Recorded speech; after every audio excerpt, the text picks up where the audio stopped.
Hey everyone, I'm Ian Plant. And I'm Zach Mills. And right now, we're on the frozen tundra of the Hudson Bay, braving the extreme cold and bitter winds for one good reason. Polar bears.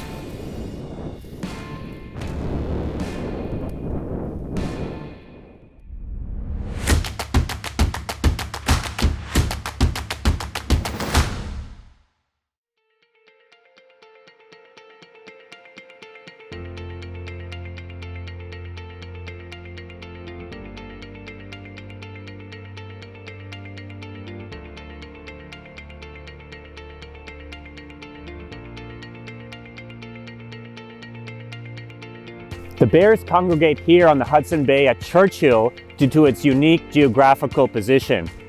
It's here where the ice first starts to form during the season, and the season is a short one. The bears are only around between about mid-October and mid-November.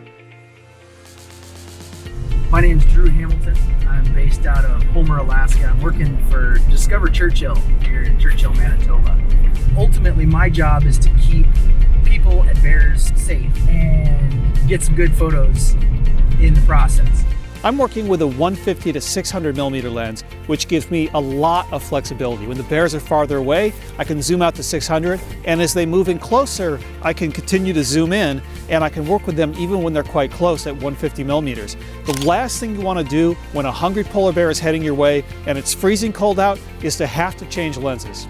It's a race against time because once the ice forms on the shores of the Hudson Bay, the bears are gone. They're out, ready to hunt for seals in their natural habitat, and we got to try and photograph them before they leave. We're using a 4x4 vehicle to look for the polar bears on the tundra.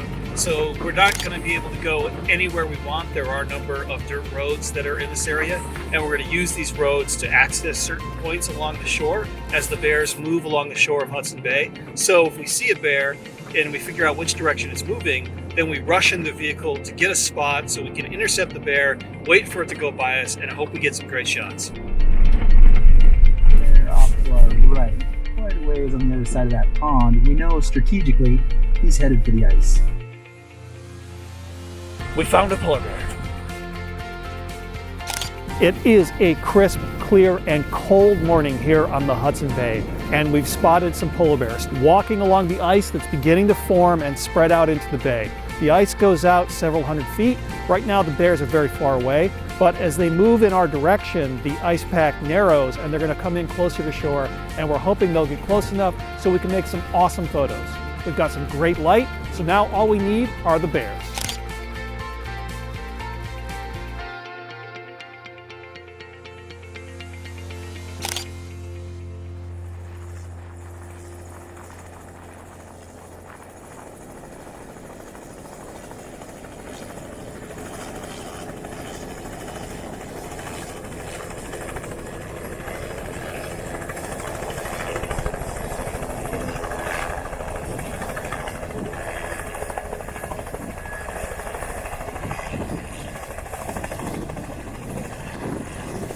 All right, this is pretty exciting. Every now and then, a bear will come in too close to town, and when that happens, they have to tranquilize it, and they put it in this facility. This is bear jail, and the bears stay there for a little while. After they've done their time, the bears are then airlifted out back to the wilderness. So we're watching that now. The helicopters are coming in. This huge crowd has gathered here, and we're gonna watch them take a few bears away and to set them free again in the wild.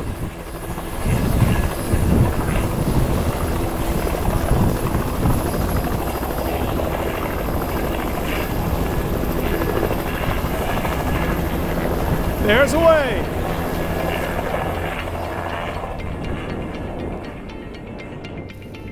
It can be very difficult to keep your extremities warm. So when I'm working, I wear a thick down mitten over one hand. This is the hand that actually holds the lens up, and that keeps that hand from getting cold. But my trigger finger needs more dexterity, so I can't wear that thick mitten over my hand. I won't be able to press the buttons. So I'm using a thinner glove liner. That means this hand can get awfully cold when I'm shooting. So often what I do as my hand gets colder, I'll take a break, put my hand in a pocket and warm it up as quickly as I can. Another thing I've done here is I've rigged up basically a lens cover over my camera and I put my hand in that. That way I've got all the dexterity I need to press the buttons as I'm shooting, but this keeps my hand a little bit more protected from the cold and the wind, allowing me to keep my fingers warmer longer. These bears, they live a hard life. Like they're out here waiting on the shores of Hudson Bay.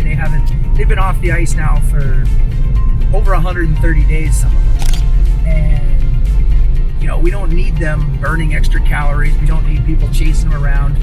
So my goal is always to not impact the bears and yet still be able to move constructively and work constructively around these animals in order to get the shots that people have traveled far and wide to come to Churchill, Manitoba to get. There are shots you can get here that you can't get anywhere else.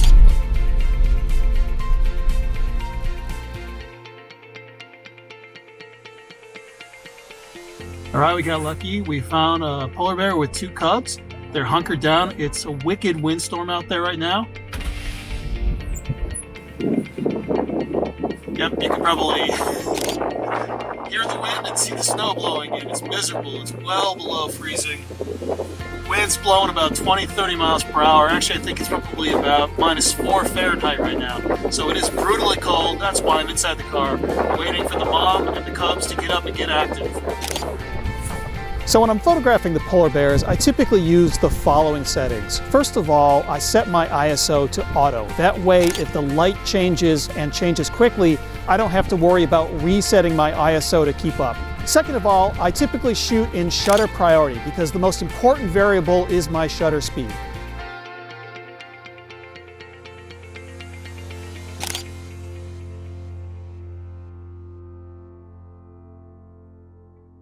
Thank you so much for joining us on this exciting photo adventure. We hope that you have found this video educational and entertaining. And go to shuttermonkeys.com for more exciting free videos and free articles. I'm Ian Plant. And I'm Zach Mills. And thanks for watching.